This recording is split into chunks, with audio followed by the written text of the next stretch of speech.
Pagi sobat berkebun dan beternak ya. Kemarin sudah sempat kita bahas ya. Jadi bagaimana sih eksperimen dari pemberian pakan sapi itu. Nah, kemarin disampaikan atau saya sampaikan bahwa akhirnya saya memilih untuk memakai onggok yang kering ya. Jadi pernah nyoba pakai kulit singkong, kemudian pakai onggok basah, dan kemudian onggok kering. Nah, terakhir adalah onggok kering. Nah, dari sini kita akan coba review ya, seperti apa sih plus minusnya. Nah, ternyata setelah kita uji coba gitu ya, uji coba dalam beberapa kali pemberian pakan, yang onggok basah itu yang kita rendam seharian itu keunggulannya adalah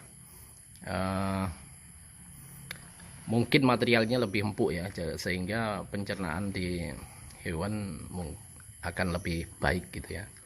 Kemudian segala bahan pakan saat kita campurkan dalam satu rendaman pakan onggok itu akan tercampur, baik itu vitaminnya, probiotiknya, itu akan tercampur dan terlarut ya di dalam pakannya. Nah, kekurangannya apa? Kekurangannya adalah kita harus spend ya, kita harus menganggarkan waktu lah untuk membuat semacam campuran untuk comboran itu ya. Jadi kita perlu air yang banyak, kemudian kita perlu waktu, perlu mengaduknya di mungkin 1 hari sebelumnya gitu ya. Terus kemudian kita memerlukan tempat penampungan khusus, jadi ada tambahan wadah lah untuk membuat campuran itu. Kemudian yang kedua adalah hewan ternak kita itu terlihat kurang lahap ya dalam memakannya gitu ya. Nah, kemudian apa bedanya dengan yang kering? Nah, yang kering ini kita coba lihat keunggulannya dulu ya. Keunggulannya adalah kita tidak perlu repot-repot untuk merendam ya. Jadi kita tinggal ambil dari stok pakan, kemudian kita taruh di tempat pakan sapi ini.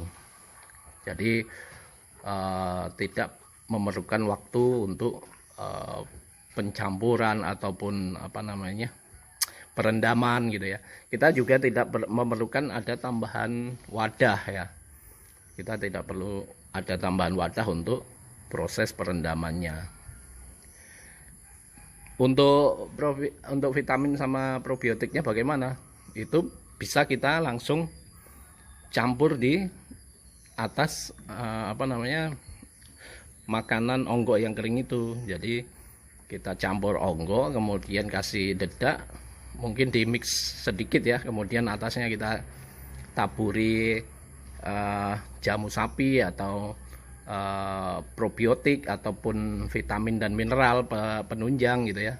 Itu tinggal kita taburin aja. Kalaupun mau di mixing itu sedikit aja effortnya, jadi pakai tangan kita, tinggal kita aduk-aduk sedikit, sudah siap saji ya. Jadi ini kayak semacam fast food jadi makanan siap saji buat ternak kita. Keunggulannya ya memang sapi kita itu terlihat lahap sekali ya untuk makanan yang kering itu. Kekurangannya apa sih? Kalau keunggulannya tadi kan ada banyak ya. Kemudian kekurangannya apa? Kekurangannya kalau yang saya amati itu adalah bahan-bahan itu kurang tercampur dengan maksimal ya, sehingga banyak yang tersisa. Misal dedak gitu ya. Dedak itu kan karena dia teksturnya itu lembut, sehingga dia akan cenderung tertinggal. Jadi yang dimakan adalah yang prilnya dari onggok yang kering. Karena sapi kita itu akan sangat suka makan bril yang onggok itu. Jadi tidak semuanya bahan itu bisa terkonsumsi oleh sapi kita. Jadi kurang maksimal akhirnya. Nah, apa yang harus kita lakukan kira-kira? Karena setiap metode mempunyai kelebihan dan kekurangannya nih. Jadi yang saya coba mixing atau kita coba blending ya antara keunggulan basah sama kering. Akhirnya saya memberikan alternatif adalah onggok ini kita taruh di tempat makan ini kering, kemudian kita kasih vitaminnya, probiotiknya ataupun jamuknya gitu ya di atasnya. Kemudian kita basahin dengan air sedikit saja. Jadi asal si dedak itu bisa menempel pada onggok gitu ya. Nah, ini seperti ini kira-kira hasilnya ya. Jadi dedak itu akan menempel pada onggok sehingga akan tetap termakan ya sama ternak kita dan tidak mengurangi nafsu makan nih. Coba lihat dia dengan lahapnya ya, padahal ini udah kira-kira setengah jam yang lalu dia mulai makan di sini, setengah jam lebih, ini masih lahap. Jadi memang tekstur dari pakan itu ternyata menentukan dari nafsu makan si ternak kita sendiri ya.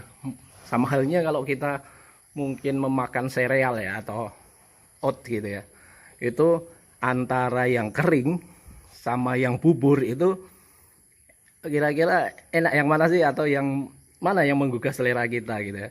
Kalau kering tentu saja mungkin kita makannya nggak begitu enak ya, maka kita akan lebih lahap makannya daripada yang dibuat seperti bubur gitu ya. Kalau dibuat seperti bubur itu kadang kita terasa enak. Jadi kalau pas makan